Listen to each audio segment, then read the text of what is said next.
O Partido Socialista apresenta novamente a mesma proposta que foi debatida e que, como aqui já foi referida, neste Parlamento em novembro de 2020. É também a mesma proposta, ipsis verbis, apresentada em 2002, ou seja, há 20 anos, na Assembleia da República, pelo Grupo Parlamentar do Partido Socialista. O Grupo Parlamentar do PSD, por sua vez, mantém a mesma posição de considerar esta proposta, tal qual ela é apresentada, com o atual articulado, e considera que nada adianta para a proteção da pessoa idosa. Pelo contrário, secundariza os cidadãos mais velhos.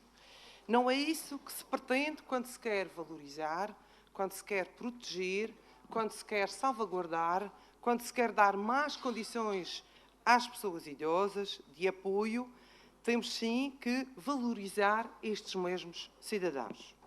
Começando pelo seu âmbito, este projeto de decreto legislativo regional não vislumbra nem define muito bem a quem se dirige.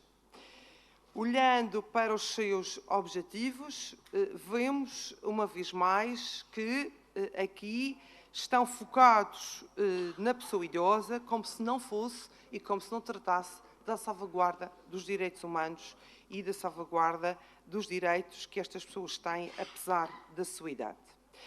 E depois, olhando para a forma como se trabalha nesta mesma comissão, verificamos que esta proposta remete os problemas, ou neste caso particular a proteção dos idosos, a um grupo de trabalho constituído por um conjunto de pessoas afeitas a serviços e a departamentos governamentais, associações e instituições de solidariedade social. Senhor Presidente, senhoras e senhores deputados, a defesa, a proteção, a salvaguarda da pessoa idosa não pode ser assegurada por uma comissão. Tem de ser encarada e tratada como cidadãos de plenos direitos. É certo e reconheço e sei que está na estratégia regional de luta contra a pobreza. Não se trata e nem está incluída no plano do envelhecimento. Está como um item, como uma das medidas que não tem necessariamente de ser com o mesmo conteúdo, com o mesmo articulado, com a mesma argumentação que aqui está neste projeto decretivo regional. Aliás, e olhando para as diretrizes internacionais, e que determinam, nomeadamente, e segundo os princípios das Nações Unidas, que as pessoas idosas, e isto está plasmado numa das resoluções, que as pessoas idosas devem ser tido em atenção a sua independência, a sua participação, a sua assistência, realização pessoal e dignidade. São todos estes princípios que nós temos de salvaguardar e quando criamos um organismo ou criamos um programa, temos de ter atenção na salvaguarda da pessoa idosa. Ora, existem na região organismos que dão respostas a estes problemas aqui e que acabei de identificar. Existem instituições que diariamente trabalham nesta área e existem também vários mecanismos que têm o intuito de salvaguardar e de proteger os nossos idosos. Verificamos também que as atribuições e competências da referida Comissão em nada acrescentam às respostas já existentes. Não é um grupo de pessoas, não é um conjunto de funcionários e pessoas que estão ligadas a organismos públicos e instituições que vão determinar e que vão apoiar e proteger e salvaguardar, no caso das questões de violência, a nossa população idosa e, como aqui já foi referido, temos mais de 44 mil pessoas com mais de 65 anos na nossa região.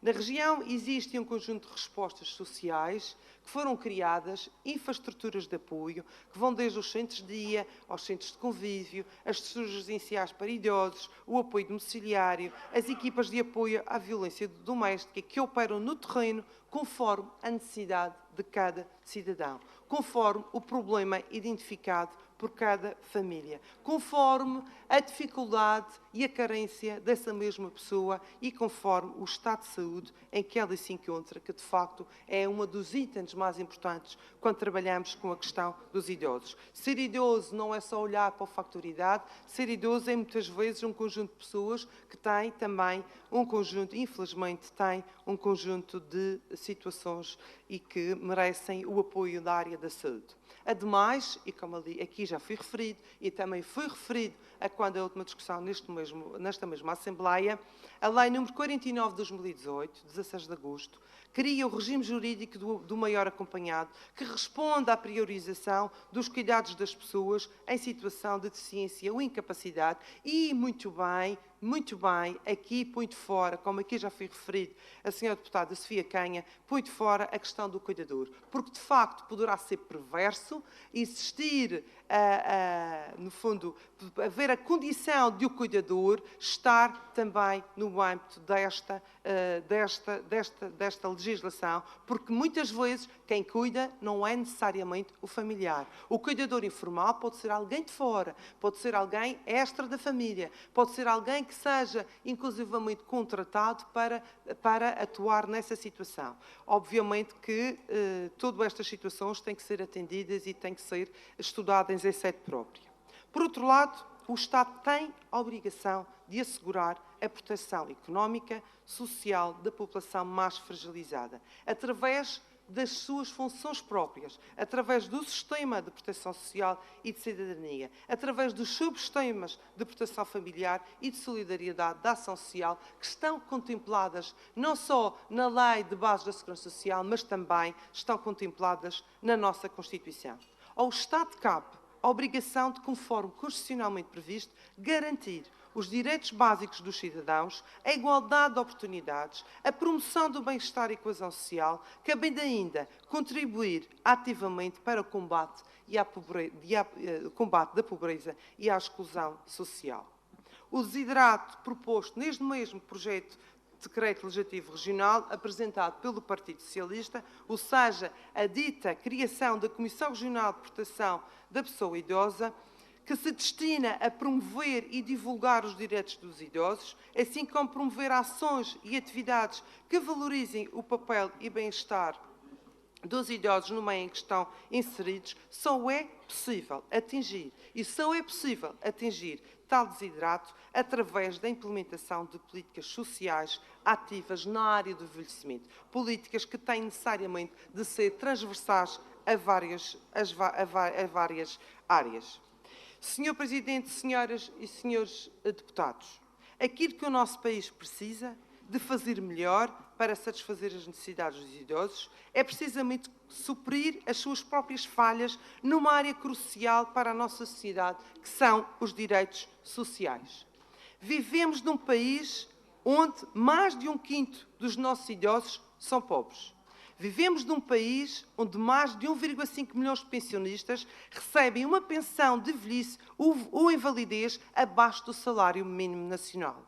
Vivemos num país onde os beneficiários das pensões mínimas de velhice e invalidez do Regime Geral da Segurança Social recebem praticamente o mesmo entre 2015 e 2020, com um aumento apenas de 7 euros nos valores das pensões. Esperemos que seja cumprido aquilo que tem sido anunciado e que foi anunciado durante este tempo todo de campanha e que agora no Orçamento de 2022 se venha confirmar, que é efetivamente o aumento extraordinário das pensões dos nossos pensionistas e reformados.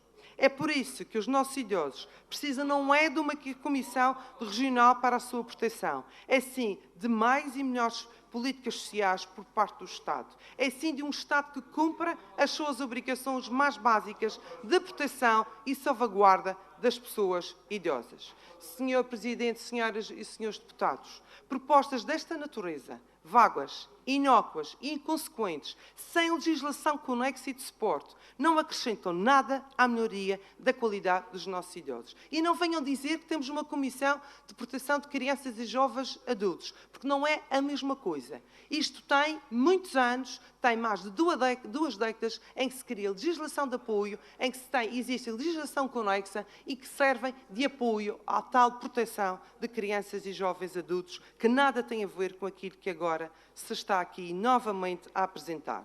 Não se pode reduzir a intervenção, a defesa, a segurança e o bem-estar da população, da nossa população mais envelhecida, a um simples, e neste caso, particularmente, a uma comissão de proteção. Temos sim de ter políticas, como aqui já referi, que sejam, que protejam, que apoiem, que salvaguardem a dignidade dos nossos idosos. E, quiçá, começa por todos nós, devemos todos nós começar por valorizar, por respeitar e por estimular o envelhecimento de cada um. Muito obrigada.